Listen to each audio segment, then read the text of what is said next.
right. Hello, you guys. We are live. Welcome back, or welcome. um, Super excited to be doing a new episode of Body Talks Live. I haven't done one of these since November, so it has been a minute. Super excited, and it's a new year, a new month. So I can't wait to share with you guys today. So these are in celebration of my book, Someone I Love Lives Here, which came out in October. And my book talks about my story with body image, with disordered eating, really with self-love, self-worth, and all of the issues that showed up for me as I was overcoming those things. So I wanted to put my book out into the world because I know it's not just my story, but sadly so many women have their own experience struggling with these things. So that is why I started the Body Talk series, really just to get other women's stories out there, let you know that you are so not alone, whatever your journey looked like.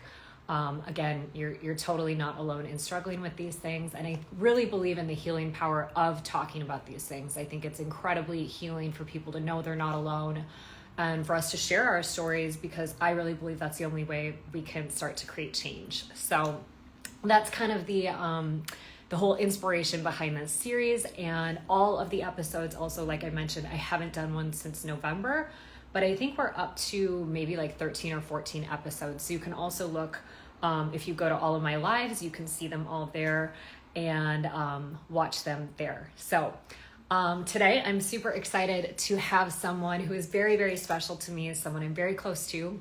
So I'm so excited to bring her on in a moment. Dr. Janice Rice is our guest today.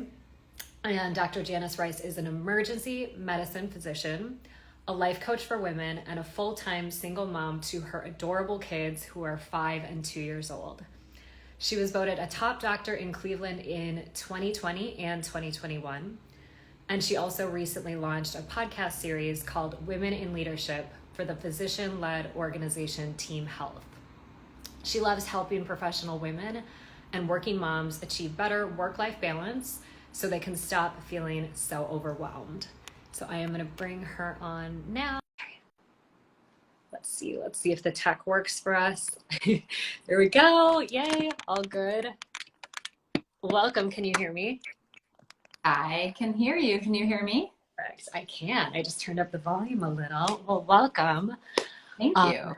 Yeah. So I just shared a little of your bio, your background, but also how we know each other.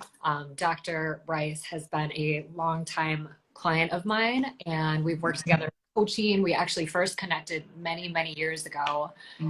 Whole different lifetime for both of us. Yes. Online on Instagram, and then over the years we've become really close friends too. So she even visited me in Milwaukee this summer, which was so much fun. And yeah, so I'm so excited to have you here. Thank you. I'm so excited to be here. Looking back, I think it was 2013 when I first reached out to you on Instagram, and thinking that I'm actually here on a live with you now since 2013, you've been such an inspiration then and now with everything that you're doing that's different from when we met back in 2013. I just can't even believe that I'm on a live with you. It's just so awesome. Yeah, I know. That is really crazy when you put it like that. That's so cool. Yeah.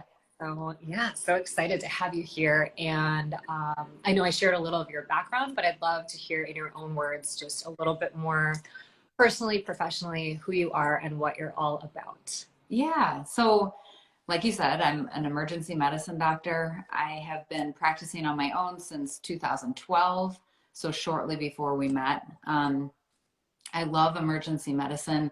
It is crazy, especially now with the pandemic. Um, and it's been a little bit tough with emergency medicine in the pandemic, trying to connect with my patients. So I've just been dabbling into a few more things I could possibly do to connect on a deeper level with patients or clients, which is kind of what sparked my interest through working with you to do the side business of life coaching. I get a deeper connection with people. I feel like I can help people on a much deeper level, have more of a connection, a meaningful conversation, which is what it's all about. In the ER, it's go, go, go. And I don't have a lot of time to talk to people on the level that I would really want to. So the life coaching aspect has brought me more fulfillment from that aspect. So it's been really good. Yeah, I love Yeah. that. I always feel like I've told you this before, but I feel like you're such a master of balancing a lot of things, you know? And you're like, I've kind of had to figure that out. But I think that's so common, like people feeling overwhelmed. I feel like almost everyone can relate to that. And so I just wanted to shout you out with that. I mean, I think again, you really have mastered that, like keeping your cool with little kids and, a full-time, very important career in emergency medicine. What could be more high stress than that? Yeah, it really is. So I think with emergency medicine, it's basically my profession to keep my cool when there's a lot going on, 5 patients, 10 patients, 20 patients, whatever the day may bring.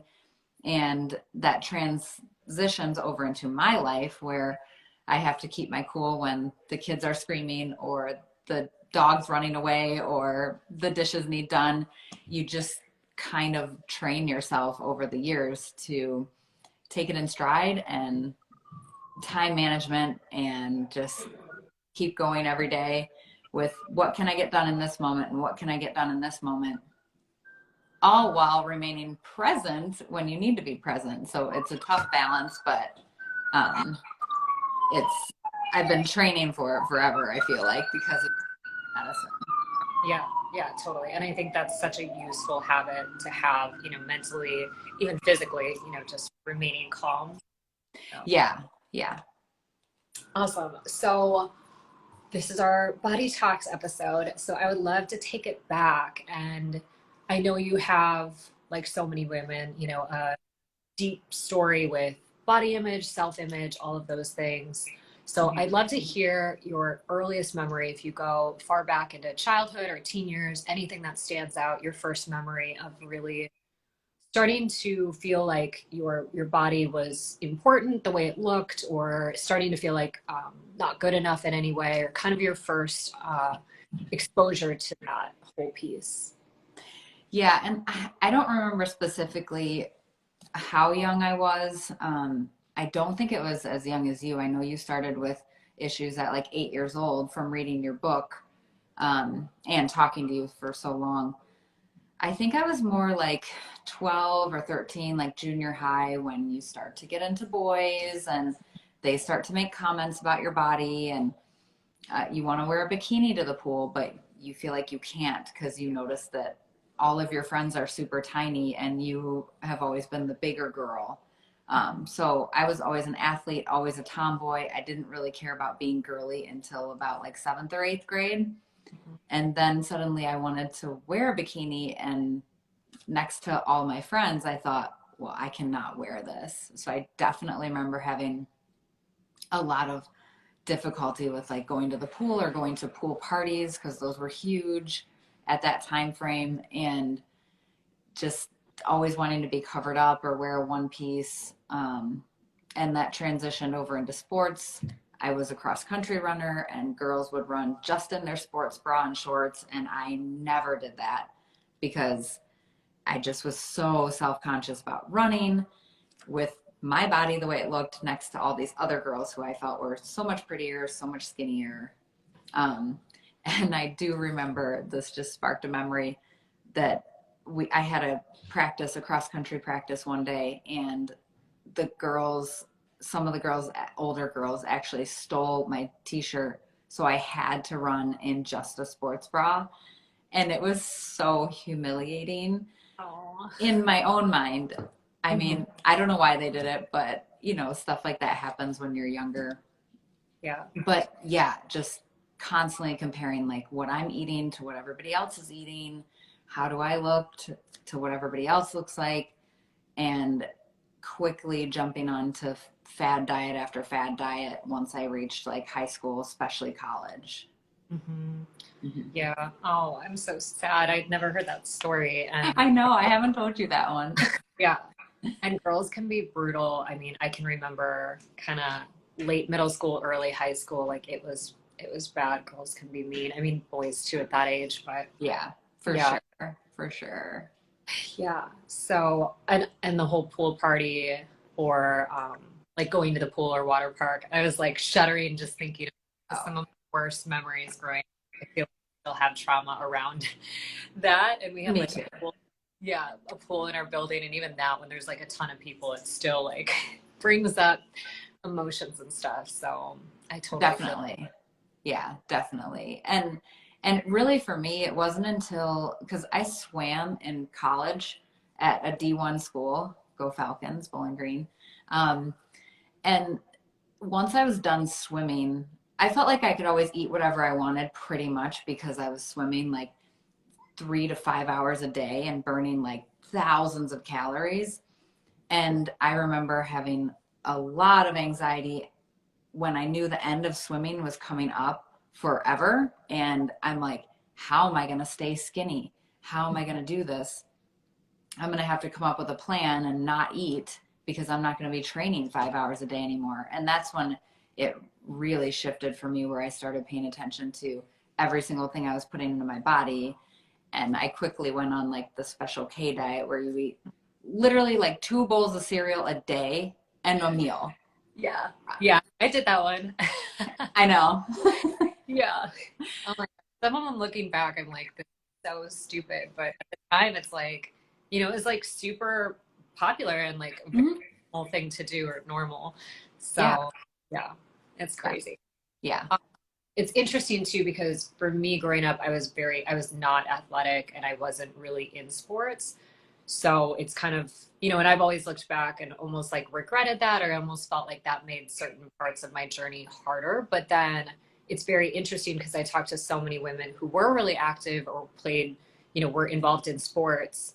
And there is that pivotal time where when you're not in that, really regimented practice and the structure of being involved in a sport, Yeah. it's a whole transition and like learning how to navigate, how to relate to your body, how to move, when you've been in kind of a disciplined system for so long. I know that can be really challenging.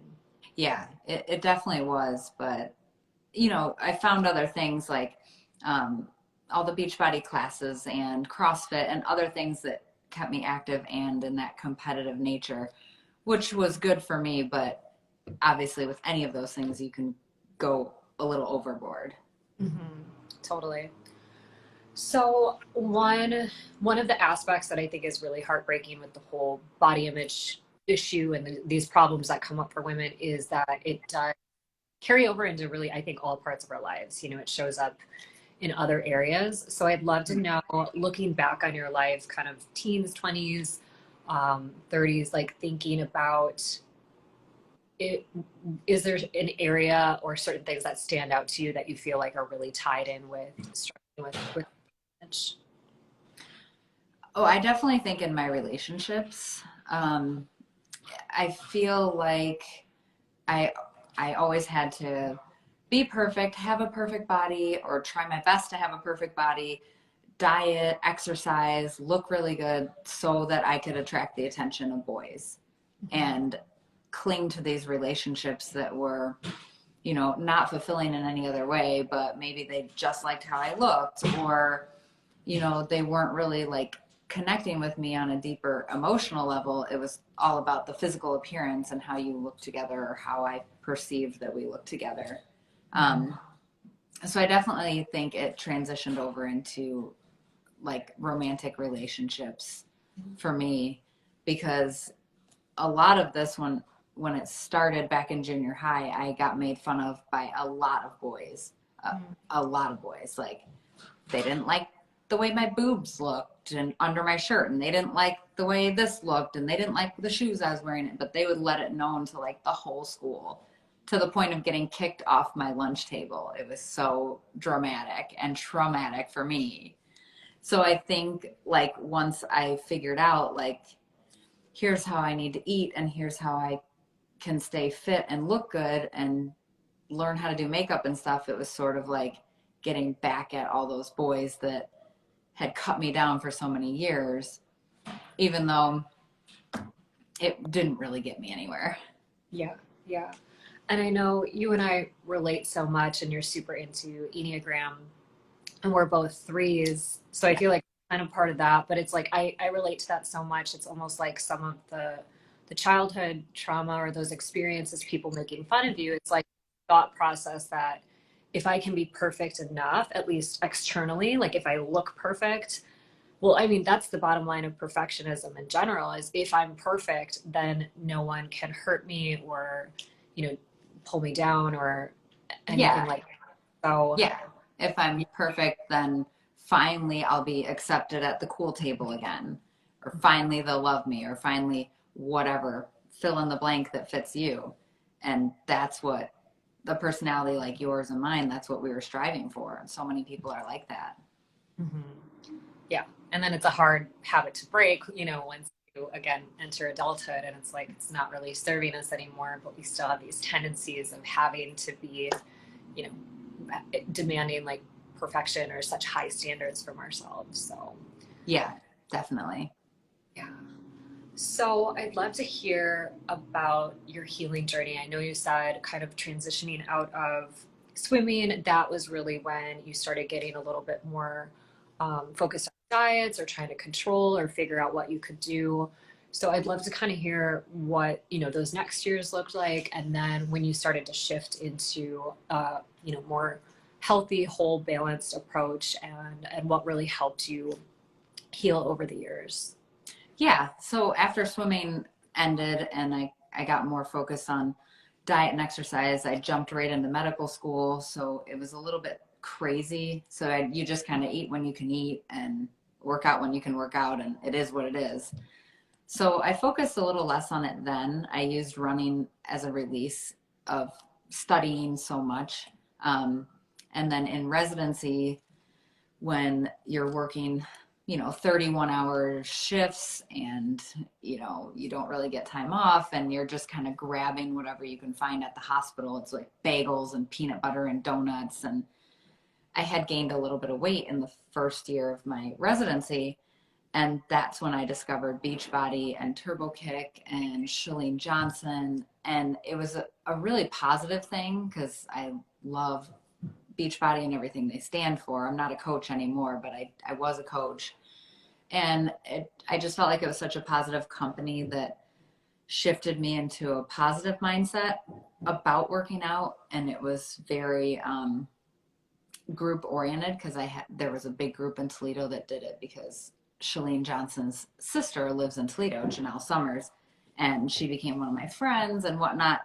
So it was all good stuff, like in my residency. But then I personally became a little too obsessed with it. Like every calorie I was eating and the way everything looked on me, and be perfect, be more perfect. And then I also thought about competing in a fitness competition and bikini comp, and maybe then I would like earn some sort of star for the best body, or you know how that goes, of course. Um, so I had kind of positive and negative journey with the body image and the eating and the exercising throughout the past however many years. Um, and in 2013 is when I found you, and I was like, I really want to start shaping my body better and lifting and learning how to do all that with macro counting. So I did get more into that following your program, and the certain foods to eat and certain exercises to do and all those things.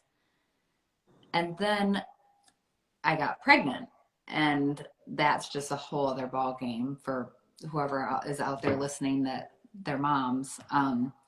You get pregnant and your body completely changes, and the postpartum time has been pretty hard as far as body image.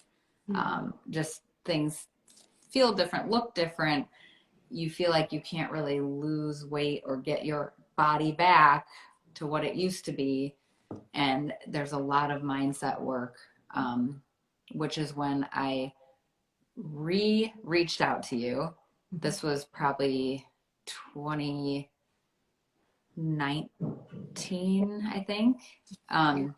and I had had my second baby, and I was like, I don't know what else to do, but I remember that I loved you and I loved working with you. And I like reached out on Instagram, and I think you called me right away. And I was like, can you help me? Because I think I said like, I'm fat, help me, I'm fat, or something like that. And you were like, well, I don't really do what I did before. And you opened my eyes into this whole other world that I did not know existed, with intuitive eating and body positivity and loving your body for the state that it's in, and everything that my body had just done for me with two pregnancies and two postpartums and two healthy babies, and looking at it from a totally different angle that I had never done before. So, and that has led me up to basically now. Yeah. Yeah. It's so interesting because I mean, looking back, the evolution of my work and, with I started personal training when I was 21. So it's been like a long journey, and it's always like I've loved helping people, but obviously it's evolved from like we do the best we can and like we know what we know. So I know we've talked about it too. I'm like, man, I hope I didn't like preach or prescribe anything that like added to or did any harm.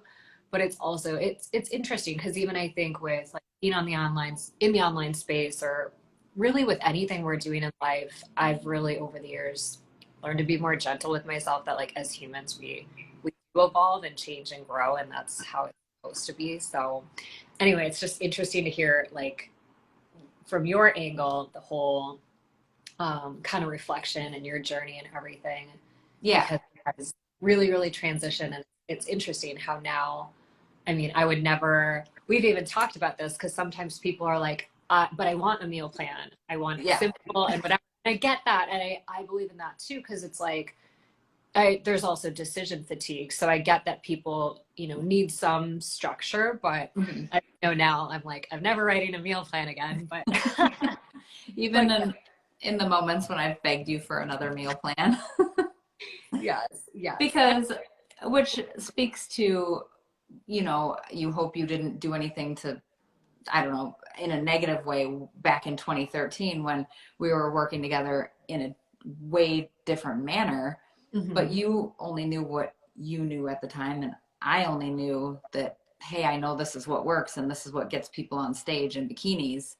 So we, nothing was negative though, because in that space, you were still so kind and supportive and loving. And even when I would send you pictures and be like, nothing's changing in my body, you would be like, yes, it is. It looks wonderful. You look smaller. You look great. Da da da. So which is what led me to fast forward after kids, reach back out to you, because I'm like, she made me feel good and she helped me move forward through whatever it was at the time, only to realize that you were doing something completely different Mhm. and, in my opinion, much better, especially with where I am in my life, with how busy it is and how overwhelming it can be.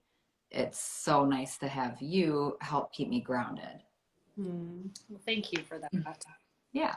And yeah, and it's interesting too because and I was actually thinking a little bit about this. I did a post on health yesterday, and like Mhm. even for me in my journey, like focusing on my health now looks really different than it did years ago. Before it was like, let me be healthy so I lose weight or fit in these jeans or whatever. And it's really cool when you evolve past that and you start recognizing like, oh, so much more than a body. And it's still, I think it's natural for us to still want to look good. Like that's part of, I know we feel like we look good, we feel good, it's great, like that's Mhm. I'm all for that too. But it is, and it's like looking back over my journey too, realizing from my own experience, it's like that's not the answer. And I still think nutrition and workouts, fitness, that whole area I think is fascinating and like yeah, just super rewarding when you get into it. But it's just a slippery slope because underneath it, it's like we've also got to look at the bigger issues with which again a lot of times goes back to these early childhood experiences of the bottom line is we don't feel good enough, and then no amount of working out and eating this or that is going to fix underneath. So Yeah.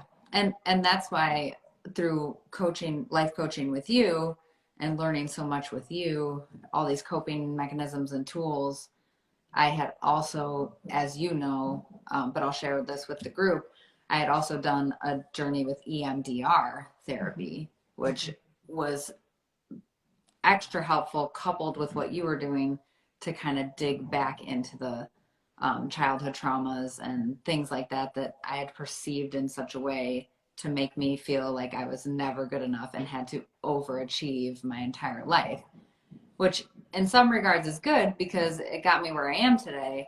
But by being extremely hard on yourself, where you can give yourself a lot more grace in a lot of these situations, and it would be a more comfortable journey if you could just kind of chill out a little.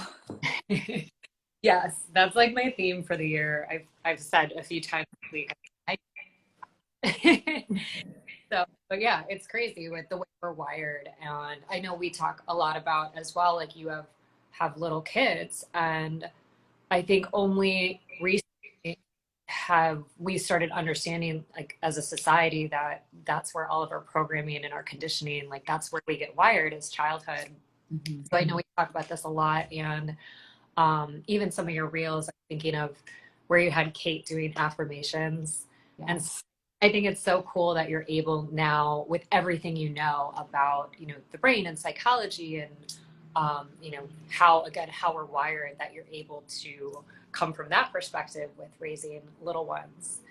Yeah. And I think every generation is just working on bettering themselves, and we're much more aware, self-aware, and um, parental aware. I don't know the right term for it, but not that my parents were doing anything wrong. And no matter how perfect of a parent you are, your child will always receive a wounding message. You can be the best parent out there, it's how they perceive something. So it doesn't even mean that your parents did anything wrong or that your close caregiver, friend, or family did something wrong. It's Mm-hmm. just how you perceived it in whatever brain state you were in when you're much more immature. Mm-hmm. But yes, I do practice positive affirmations with Kate, and she's only 2.5, and she recites it herself now. I am strong, I am beautiful, I am smart, and I have a big heart. So, Love that. yeah, Yeah. it's just the cutest thing. I love that you pointed that out, made the point of, no matter what, like the greatest parents in the world, it's like, again, it's just part of human nature and the human experience. We'll find some way to make ourselves feel, not good enough just based on the information, the messages we're getting. So Yeah. you pointed that out because I know that's even my mom and I have like gone down the whole rabbit hole of like talking about all of this stuff and personal development and sharing books, and so we've had a lot of conversations about that too. I'm like, you were amazing. Yeah, yeah. Yeah. I'm sure, especially after your book came out, you maybe had to be like, hey, fam, I'm not mad at you. Yeah. Well, I like the day my dad read it, I don't think I breathed to like let out an exhale for like 24 hours till we talked. I was like, ugh. Yeah, yeah. but but no, both of my parents, that was actually really special, the conversations we had afterwards, because I'm definitely like, I didn't want to throw anyone under the bus, and there's no reason to. Like, this is Mhm. this is my experience, and so yeah, my mom has been super supportive, and Yeah. And probably opened up a lot of conversations for growth, continued growth mhm. between you and your mom and your dad and who, maybe friends or close coworkers or whoever else was in your book. Um, possibly opened up a lot of like healing pathways too, or continued deepening those relationships now that sort of like everything's out on the table from your perspective. Totally, totally. And I think even for ourselves, self awareness, and I think with coaching and like looking at your childhood, however deep you go into it, same with EMDR, or any of these techniques, it's like I really do think it's such a gift to give yourself, like looking back, reflecting, seeing where some of these patterns come from, the origin, Oh yeah. that self-awareness. Like for me, even just writing the book was so healing because as an adult, I have a much different perspective on these things that happened. And again, this stuff does affect us, and we can't just stuff it down and be like, oh, that was forever ago, because it does pop up and show up in our thoughts, our behaviors. So yeah, I really, Yeah. going Yeah. is helpful. Yeah. And as we always talk about in our coaching sessions, if you don't stop the patterns from your previous behavior or your childhood trauma or your wounding message, if you don't repair these underlying patterns, you're going to continue to see the same things show up in your face. You're still going to see like that bad relationship that you cling to, or the trouble with your parent that you can't really connect with, or people that can't seem to hold a job because they're just kind of self-sabotaging in these patterns that they get stuck in. And once you kind of realize and have so much more self-awareness, you're like, oh, this feels familiar and this is always my pattern. How about I do something different and look at the different outcome? Mm-hmm. So it's really helpful to open your eyes to those patterns and shift it to a better path for your vision in life. Mm-hmm. Totally. Yeah. It's like, so you don't have to keep asking, why does this all happen to me? Which Yeah. has come out of my mouth in the past week, but even still, it's like, it's a different way. I'm like, what am I doing to attract this? Or like, what part of me is asking for this? So, which is much more empowering, really, when we take responsibility for what's happening. So I love. Yes. Yes. It's incredibly empowering to become so self aware and take a step back and get out of our ego and say, okay, what am I doing? Because it's not always everybody else's fault. Yes, there are people that do things to you and you don't really understand why and whatnot, and that's on them. But there's also a lot of things that you do yourself that you can take a step back and say, okay, I've been here before. Why am I doing this? Why am I bringing this on myself? Like, let's.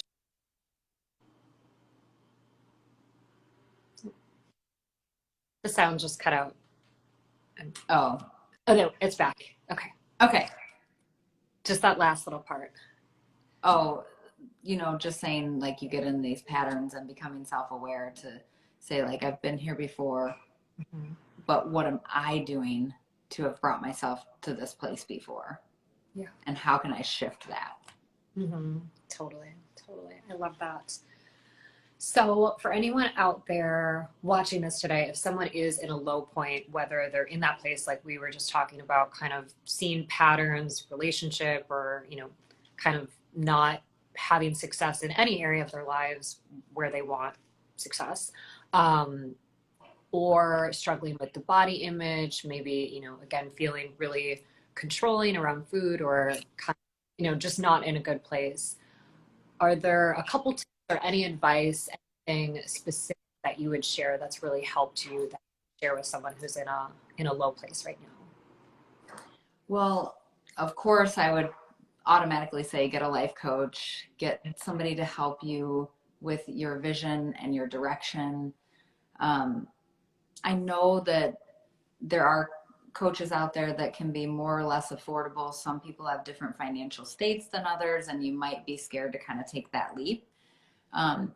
But if it's something that you can invest in to invest in yourself, to further figure out what direction you want to go in life, it's all going to come full circle and it'll come back in some sort of abundance, whether it's like energy or financially or spiritually or just self love.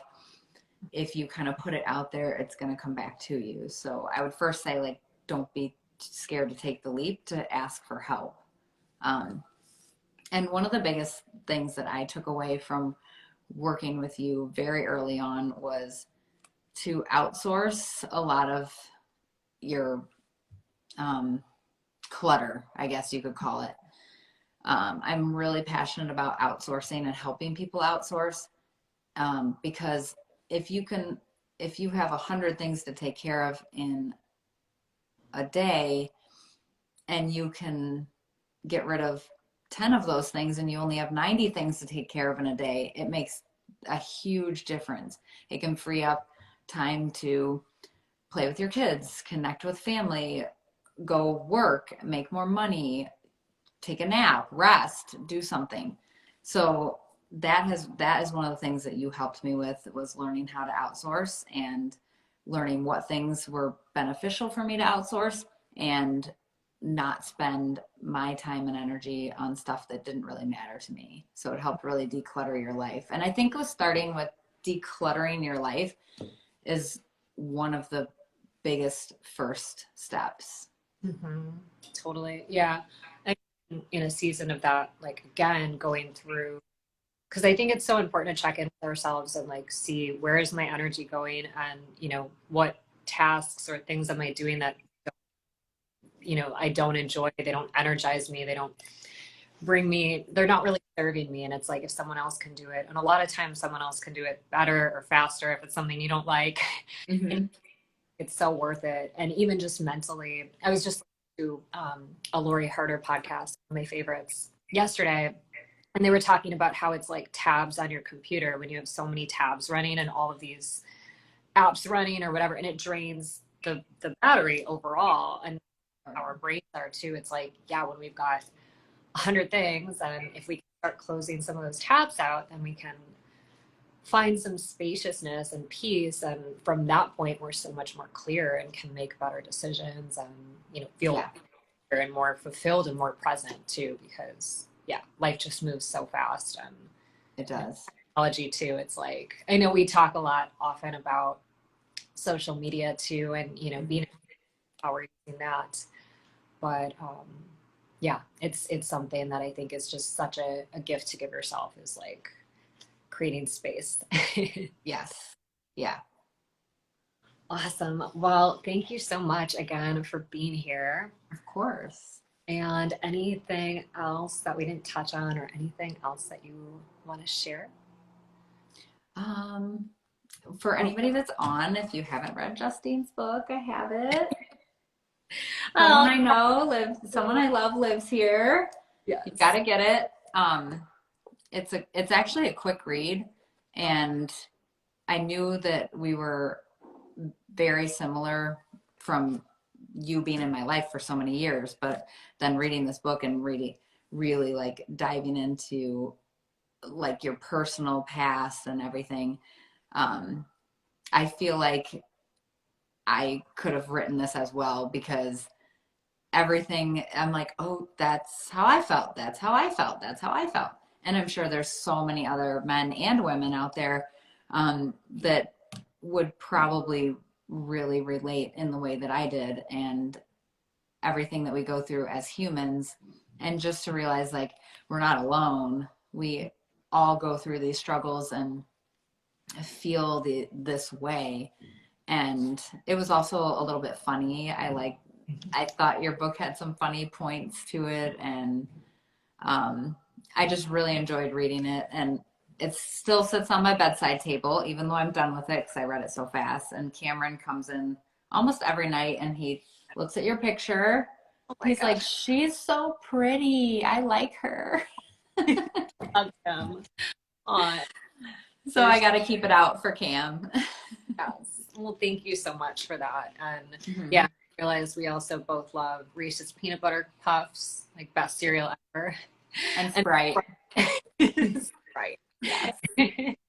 So but what you said, it is so crazy how I think growing up too, you always feel so isolated, and like this stuff is only happening to you, or you're the only one that like doesn't fit in or can't figure it out, or whatever it is.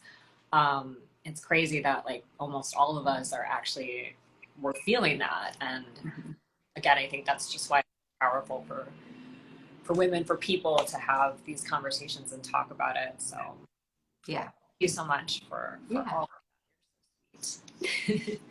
So, all right, you guys, well, thank you. Definitely go follow Dr. Janice Rice at Ask Dr. Rice. I love your reels, and also I don't want to make this a pun because it's like really corny, but I love that you always keep it real too, like showing all of the glamorous and the not so glamorous sides of life and mom life. And yeah, I love your everything you share is always very funny and relatable and real. So definitely go follow her. And thank you again for everyone joining us, and we'll see you soon.